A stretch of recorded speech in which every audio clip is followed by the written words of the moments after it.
Baylor knocks off Iowa State in a thriller, 70-68, get their premier win of the season so far. But you know, and I know that was not the whole story. It's a game that comes down to the final seconds a couple of times, basically, a 20-0 run in the second half. And this game was completely about the officials, which I think is exactly what they wanted. But for us, the fan, and for the teams out there on the court, specifically one of them, that was despicable. A despicable performance by the officials on Saturday night. Those officials being Jeb Hartness, Chance Moore, and Christopher Merlot. February 3rd was the date, 65th anniversary of The Day the Music Died, featuring three great artists who unfortunately met their untimely death in a field outside of Clear Lake, Iowa, via a plane crash. Well, February 3rd, 2024 was the day that objective officiating in Big 12 basketball died at the hands of three people, Jeb Hartness, Chance Moore, and Christopher Merlot. But specifically Jeb Hartness. He was the one who called the techs on Scott Drew. We still don't have any explanation. We'll never get an explanation. Heck, the coach didn't even get an explanation. But from what we can see, the double tech that got him ejected from the game was him putting a knee outside of the coach's box. Objectively terrible. Just terrible, man. I mean, it would take all day to go through the coaches who don't stay in the coach's box. But like every game, man, we're seeing coaches on the floor. Scott Drew was literally inches outside of the coach's box, and they tossed him out of the game. A top 20 game, you threw out a Hall of Fame coach. It's incredible. But then you look at Jeb Hartness's history, and it becomes less and less incredible. I talked about this on the postgame Saturday night, but in 2011, he was suspended in late February for the remainder of the season by Conference USA after a UTEP East Carolina game. Oof, by the way, think about the travel in that conference, man. He ejected UTEP coach Tim Floyd.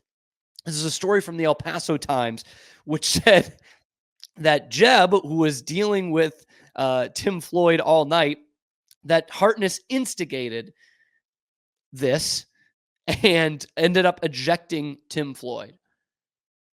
Questionable by all parties who were there.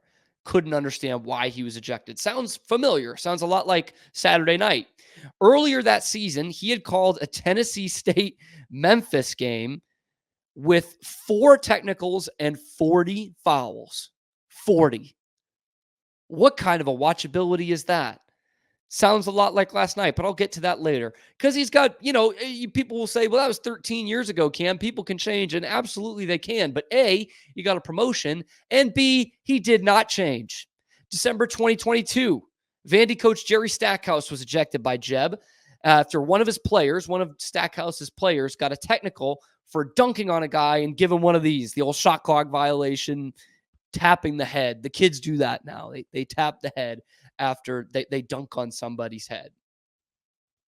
Okay, subjective call, stupid. It happens all the time. Probably shouldn't get a tech for it, but the kid did. And Jerry Stackhouse was looking for an explanation, and Jeb Hartness gave him an explanation. Oh, not on the technical foul. He just gave him 2 technicals and ejected him from the game. And Stackhouse had to be restrained by his assistant coaches after getting ejected.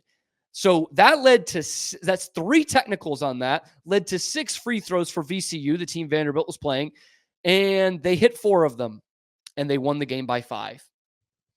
Seems like it has an impact on the game. Okay, how about last weekend, the middle of the week? Oklahoma versus Kansas State, the last game that he called before this game Saturday night between Baylor and Iowa State. Within that game, 48 fouls. 48. That's more than a foul a minute. That's insane. That is asinine. And so you look at OU's game Saturday. The combined fouls in that game between Oklahoma and UCF had 37. compared to 48 the game before. Kansas State, their game on Saturday against Oklahoma State, 29 total fouls, 19 less than they had the game before.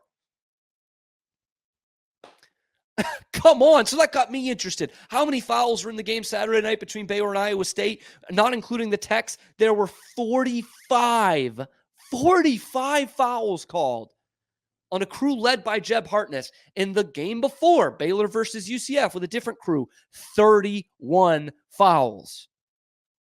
We all know this league can get physical. We get that. But there are games in this conference that are completely unwatchable. They become free throw shooting contests no matter how good and well coached these teams are. And it's guys like Jeb Hartness, and in a lot of cases, Jeb Hartness, who's doing this. You know, we could talk about Kip Kissinger all night till the cows come home. But the evil officiating in this conference has a face and it has a name. It's Jeb Hartness, man. 21 years Scott Drew's never been ejected from a game. And now we're supposed to believe he just lost his mind in this game when his team was up double digits when he was ejected? Give me a break, man. Give me a break. There is a problem in this conference. And it ain't the basketball. It ain't the quality of the team. It ain't the quality of the player. It ain't the quality of the coach. And to be honest, it's not the attitudes of the player. It's not the attitudes of the coaches. It's the attitudes of these doggone referees, man. Jeb Hartness did Saturday and has done for years the exact thing that we do not want our officials to do anywhere, and that is take over games, change the narratives of games, and potentially change the outcomes of games. That's all he does, man. He thinks that people like me beg on Twitter for tickets and people spend money on their season tickets. Students are waiting out there in the cold for the leftover tickets so we can get in the Foster Pavilion and watch the damn Jeb Hartness show. That's disgusting, man. And it can't be tolerated because this league is too damn good for that. To get ruined by officials like this. From what it looks like, he has a pretty successful business out in Chattanooga. Good. Stick with that. But we're going to take your pretty lucrative hobby away. He shouldn't be near another Big 12 game. Have him call high school games in Chattanooga and see if they don't run him out of town too. But stay the hell away from our league, man, and our games, and our coaches, and our players. Because this cannot happen. And Brett Yormark, I know you conveniently left your seat for the second half when this thing got out of hand. But watch the tape, my brother. You cannot let this happen. You can't let this go on. You want this to be the premier basketball conference that on paper it already is? Drain the swamp of crap like this. Mercy. Don't get him anywhere near one of our games ever again.